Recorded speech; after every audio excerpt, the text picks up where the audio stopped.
야, 코딩 공부 안 하는 우리가 승리야. 그래, 다행이다. 코딩 공부 안 해서. 그렇죠. 저는 생성형 AI는 진짜 많이 쓰는데요. 이 에이전트 AI는 너무 멀게만 느껴지고 어렵더라고요. 그렇죠. 그래서 점점 나와 거리가 멀어진다는 느낌이 그렇죠. 들어요. 대부분 그러지 않을까요? 점점 멀어지기 때문에 지금 진행자 선생님들도 최대한 빨리 바이브 코딩을 우선 배우셔야 되고요. 바이브 네. 코딩? 우리가 AI를 채팅에서 끝내면 큰일 납니다. 사실 채팅은 그냥 누구나 할 수 있는 거고 노동, 일자리, 산업에는 아마 큰 영향을 주지 않을까 싶어요. 영화 제작사, 창작자에게는 당연히 영향을 주겠죠. 네. 지금 생성형 AI가 사진을 만들고 이미지를 만들고 영상을 만들고 있죠. 근데 정말 중요한 것은 에이전틱 AI가 등장하면서 이제 실질적으로 일을 대체하기 시작했는데 그걸 우리가 직접 만들 수가 있거든요.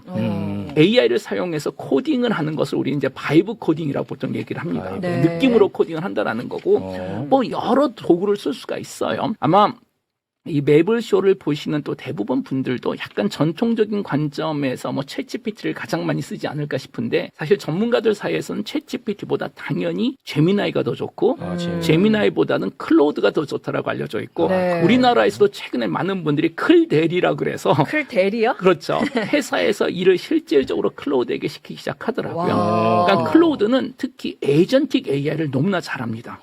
제미나이는 컨텐츠를 여전히 잘 만들어주고 챗GPT는 압도적으로 아첨을 정말 잘해줍니다. 그래서 여러분들이 AI를 어디에 쓰는지에 따라서 집중을 하시면 되는데 저도 개인적인 차원에서는 대부분 챗GPT 써요. 그런데 바이브 코딩과 에이전틱 AI는 압도적으로 클로드가 현재 제일 좋다라고 생각하시면 되고 이거는 지금 이 시청자분들도 꼭 지금 배우셔야 됩니다. 아니, 그러니까 제가 좀 워낙 무식해서 바이브 코딩을 지금 당장 배워야 된다. 그럼요. 여기 무슨 말인지를 바이브 코딩이라는 게 네. 이제 마치 채팅하듯이 인공지능한테 명령어를 입력하면 그것도 그냥 우리가 지금 대화하듯이 일상어로 일상어로 예전 같은 뭐 자바, 파이썬 우리 학교 다닐 때 다 배웠잖아요. 코딩어가 아니고 코딩어가 아닌 일상생활에서 사용한 언어를 얘기해주면 한 5분 후면 그 앱을 만들어줘요. AI가 완벽하게 진짜? 너무 돌아가는. 신기하다. 아니 얼마 전에는 네. 제가 게임을 좀 하나 만들어 보고 싶어서 네. 여러분들도 이거 집에서 다 해보시면 돼요. 제미나이나 또는 클로드가 아주 잘해주는데 테트리스랑 비슷한데 하늘에서 벽돌이 떨어지는 것이 아니고 고양이가 떨어지는 게임을 만들어줘. 만들어 주세요. 했더니 와 정말 순식간에 그 코딩 자바스크립트로 코딩을 하는데 저는 어렸을 때 좀 개발을 많이 했었어요. 컴퓨터 코딩을. 저 같은 사람은 그 모습 보면 눈물이 나옵니다. 내가 왜 20대 맨날 밤을 새고 피자 먹으면서 게토레이트 마시면서 한 줄 한 줄 글을 썼나. 이렇게 자동으로 만들어주는데 그리고 한 5분 되니까 완벽하게 돌아가는 테트리스가 만들어지는데 우와. 진짜 하늘에서 고양이가 떨어지는 그리고 이름을 또 새로 만들더라고요. 테트리스가 아니에요. 고양이가 떨어지니까 본인이 스스로 캐트리스라고 이걸 바꿨더라고요. 이걸 안 할 이유가 하나도 없습니다.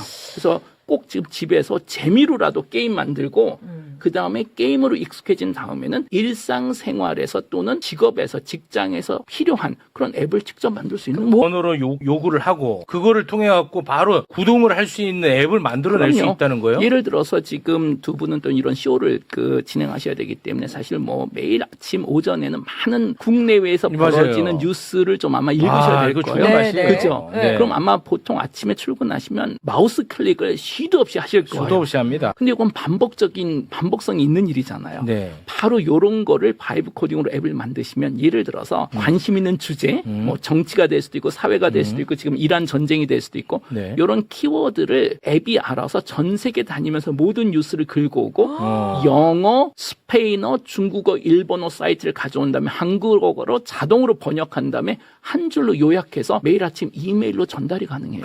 그거를 20분 시간만 투자하시면 누구나 만들 수 있다라는 게 저는 제가 살면서 이런 시대에 살게 될지는 정말 몰랐어요. 와, 너무 놀랍다. 와. 정말 대단한 시대. 그리고 이런 게 지금 가능해진 지는 한 3달 정도뿐이 안 됐습니다. 3달밖에 안 두세 달 정도. 됐는데도? 네네. 그런데도 계속 발전하고 있는 거예요? 계속 그 속도가 지금 지금 놀랍다. 속도가 가속도가 붙은 게 특히 엔트로픽, 클로드를 만든 엔트로픽은 와. 이런 AI 코딩을 사용해서 AI를 현재 개발하고 있어요. AI 코딩을 활용해서 AI를 개발하고 있는 거죠. AI를 또 하나 개발을 해. 그럼요. 클로드 같은 거를. 그렇죠. 그러니까 속도가 더 붙는 거죠. 지금까지 지금까지 AI 연구는 사람이 했었던 거잖아요. 오. 그런데 지금은 연구자들을 대체하기 위해서 와. AI로 AI 연구를 하고 있다 보니 사람이 쫓아오지 못하는 속도로 가고 있고 이런 식으로 이제 인간이 해야 되는 영역을 하나하나 기계가 아주 빠르게 그리고 상상을 초월할 정도로 지금 빠르게 대체하고 있습니다. 제가- 가장 먼저 코딩을 대체했고 두 번째는 컨텐츠, 영화, 그다음에 세 번째로는 소프트웨어 엔지니어링. 지금 최근에 들어서 가장 문제가 된 게 우리가 알고 있었던 그 유명한 거성 같은 국제적인 소프트웨어 회사들 있잖아요. 네. 하나하나 지금 몰락을 하고 있어요.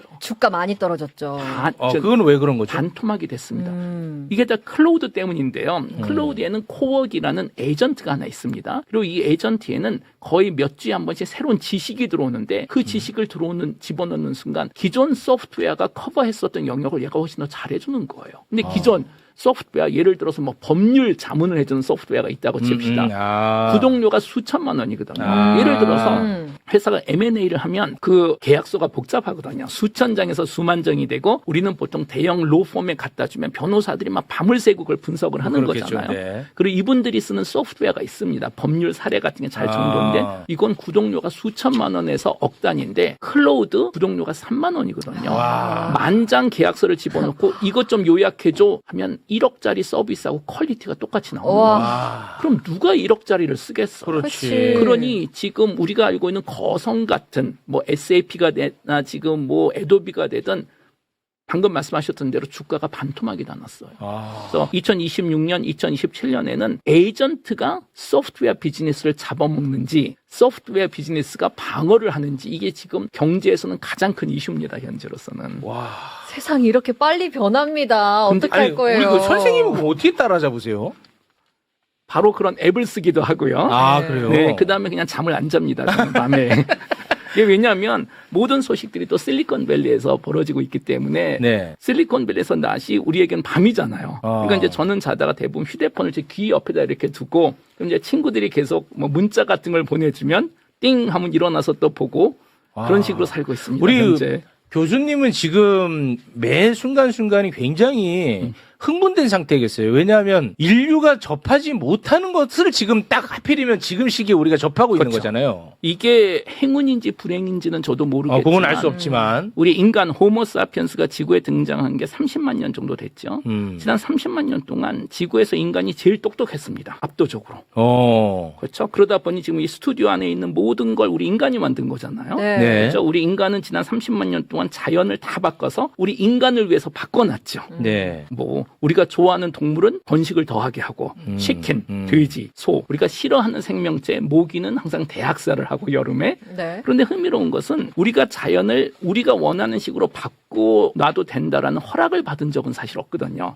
그냥 우리가 했습니다. 왜냐? 제일 똑똑하니까. 그런데 인류 역사상 처음으로 지금 진행자분들 안무가님 저 하필 우리가 살아있는 동안에 지구에서 가장 똑똑한 그 1등 자리를 우리는 인공지능에게 넘겨주고 지금 2등으로 밀려나는 그 역사적인 순간을 하필 지금 우리가 경험하게 됐다라는 거예요. 이거는 어마어마한 사건입니다, 사실은. 그러니까 문명이 바뀌는 사건으로까지 보세요. 그렇죠. 그렇게까지 보세요? 그렇게 될 수도 있다라고 걱정하시는 분들이 있습니다. 지금 인공지능 분야의 가장 큰 대가이신 제프리 힌튼 교수님, 토론토 대학교의 교수님이시고 2025년에 노벨상, 2024년에 노벨상을 받으셨죠. 그분이 항상 얘기하는 게 인공지능 발전 3단계로 간다라고 얘기를 해요. 네. 첫 번째 단계, 그게 생성형 AI일 거예요. 덕분에 참과 거짓의 경계가 무너진다.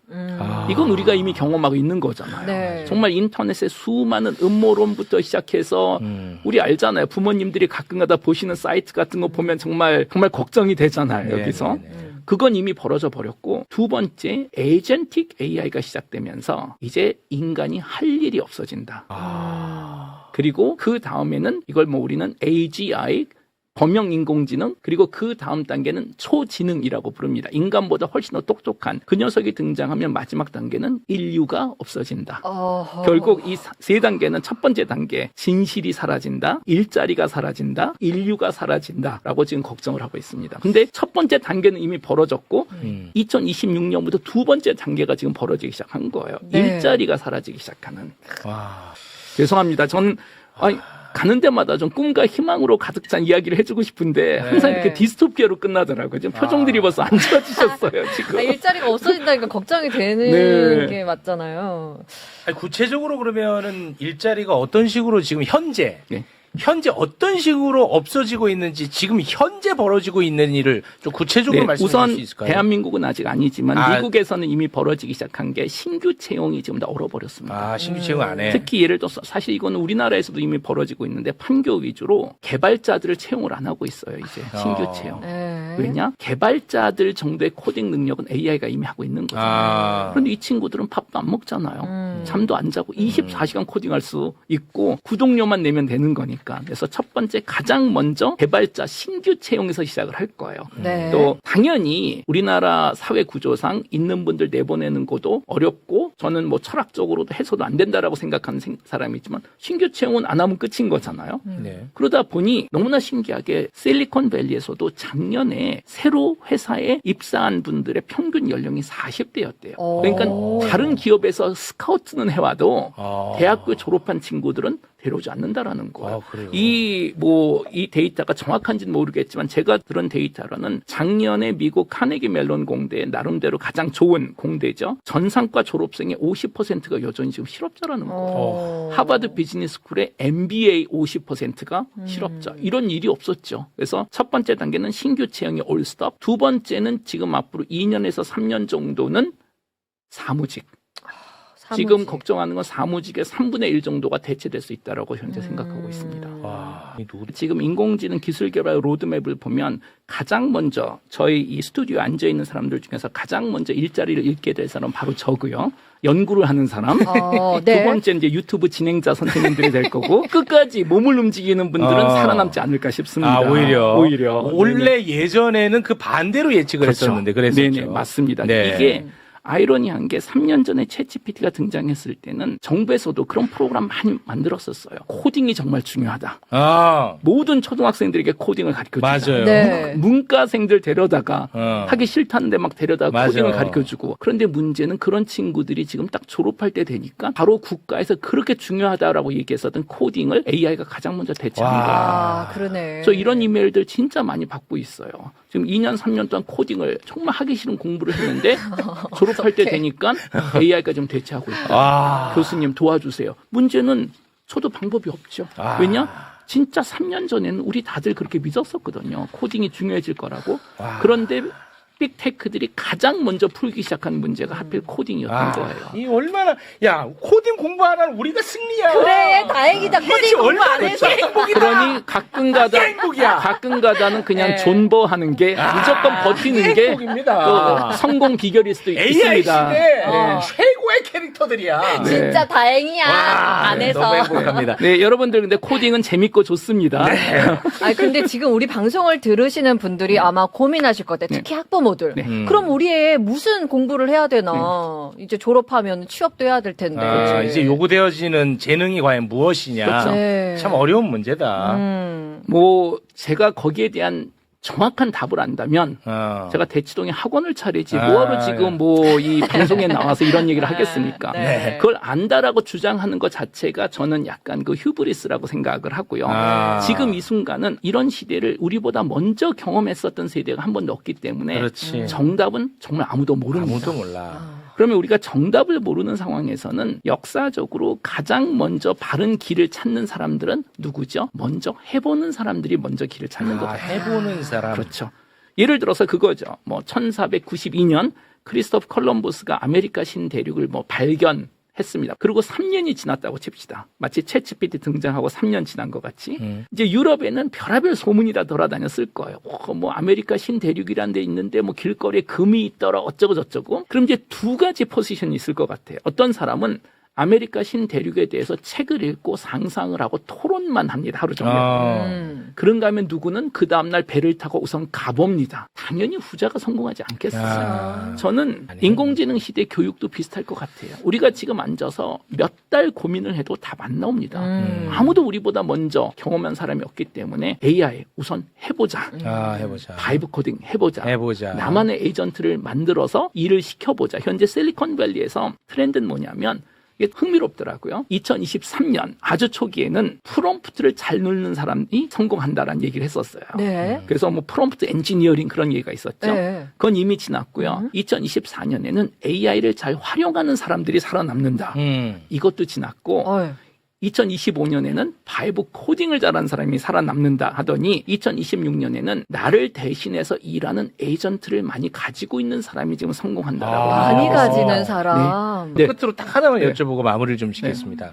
아까 이제 뭐 결국은 뭐 노동의 자리가 계속해서 없어지고 뭐 이런 말씀을 하셔가지고 AI 수장들은 결국은 인간의 노동을 AI가 이제 대신해주면서 유토피아가 온다. 돈 벌려고 애쓰지도 마라. 우리가 돈 벌어서 너네들한테 돈 다 나눠줄게. 맞아. 그래서 뭐 이런 얘기를 막 네. 하고 있지 않습니까? 거기에 대해서는 어떤 생각을 갖고 계신지 굉장히 궁금해요. 네, 저는 안 믿어요. 그런 얘기는. 저는 사람은 말보다는 행동으로 판단을 합니다. 여기서 안 믿는다는 게 어떤 지점을 안 믿는 거죠? 두 가지를 다 믿어요. 첫 번째는 인공지능 시대 되면 생산력이 폭발을 하겠죠. 부는 늘어날 겁니다. 그건 당연히 믿습니다. 네네. 그렇게 될 수뿐이 없죠. 네. 그런데 문제는 그 혜택이 모두에게 같이 갈 것 같지는 않습니다. 예를 들어서 지금 일론 머스크 같은 경우에는 돈이 없어진다라고 얘기하고 노후 대책도 할 필요가 없다라고 얘기하는 네. 거예요. 네. 풍요로움의 시대가 시작될 네. 거라고 얘기를 하는데 네. 그런데 우리 한번 고민을 해볼까요? 지금 지구에 있는 생산성을 다 합쳐보고 거기에 지구인들을 나눠보면 이미 우리는 꽤 높은 수준으로 다 같이 살 수 있을 만큼의 생산성을 가지고 있죠. 그렇지. 근데 현실은 그렇지 않잖아요. 그렇죠. 아프리카에 있는 분들은 깨끗한 물 한 방울 얻고 누구는 뭐 화성으로 지금 여행을 가겠다고 하고 맞아요. 불평등이 지금 분명히 존재하고 그렇습니다. 결국은 생산성이 올라가는 건 이 수식의 그냥 50%고 나머지는 분배에 대한 문제가 분명히 있을 텐데 일론 머스크 같은 분은 생산성이 폭발한다라는 얘기만 하고 그래서 그걸 어떻게 나눌 거에 된다는 이야기는 단 한마디도 없지요 현재로서. 예를 들어서 대부분 빅테크들은 전 세계 돌아다니면서 세금도 안 내려고 맨날 도망다니는 회사들이잖아요. 네. 그럼 그 행동을 보면 AI 시대의 생산성이 폭발한다고 갑자기 스탠스가 바뀔까? 뭐 바뀔 수도 있겠지만 그리고 또 하나는 후자도 저는 믿지 않는 게 지금 실리콘밸리에 있는 분들은 AI 시대에는 본인들이 번 돈으로 우리한테 뭐 기본소득 같은 걸 준다라는 거다. 네. 돈을 나눠준다. 근데 그거는 덫입니다. 트랩입니다. 왜냐? 거기에 빠지기 시작하면 큰일 나요. 인류 역사를 보면 누군가가 나에게 무엇을 주기 시작하면 처음에는 좋지요. 그런데 시간이 지나면 지날수록 나는 노예가 종속이 돼버립니다. 그래서 결과적으로 지금 우리가 걱정하는 건 그분들에게 AI는 유토피아일 거예요.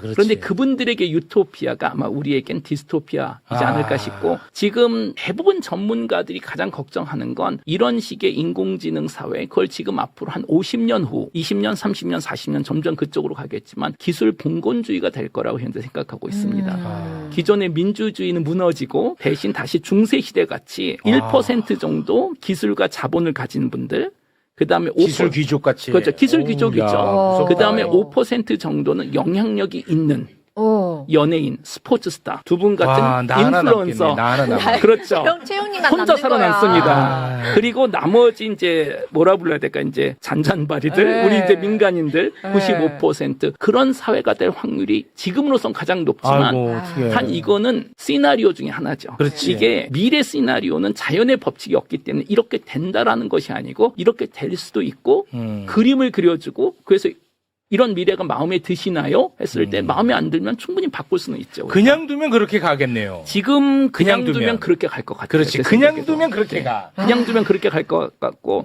제일 중요한 건 무서운 얘기다. 기술 봉건주의 시대에 제일 중요한 거는 전 세계 대부분에서 우리가 알고 있는 민주주의는 사라질 거라고 현재 걱정하고 있습니다. 무서운 진짜. 얘기야. 재미있는데 일단은 두렵습니다. 항상 이 AI 얘기를 하면 재밌고 흥미로워요. 그런데 정말 좀 두려움이 굉장히 앞섭니다. 그렇죠. 예. 근데 저는 두렵기도 하지만 또 한쪽으로는 어마어마한 기회도 분명히 어마어마한 있습니다. 기회. 제가 이런 데 나오면 자꾸만 디스토피아적인 이야기를 하는 이유는 그렇게 되라고 제가 이런 얘기를 하는 것이 아니고 저는 사실 상당히 긍정적인 사람이에요. 유토피아가 됐으면 너무 좋겠지만 우리가 디스토피아를 걱정하다가 유토피아가 되면 그건 그냥 좋은 거잖아요. 그런데 막연하게 유토피아만 희망하고 있다가 디스토피아가 되면 그건 진짜 큰일이거든요. 그래서 보험 차원에서라도 디스토피아를 필요 이상으로 걱정하는 게 논리적으로 맞지 않을까라는 생각을 좀 하고 있습니다. 알겠습니다.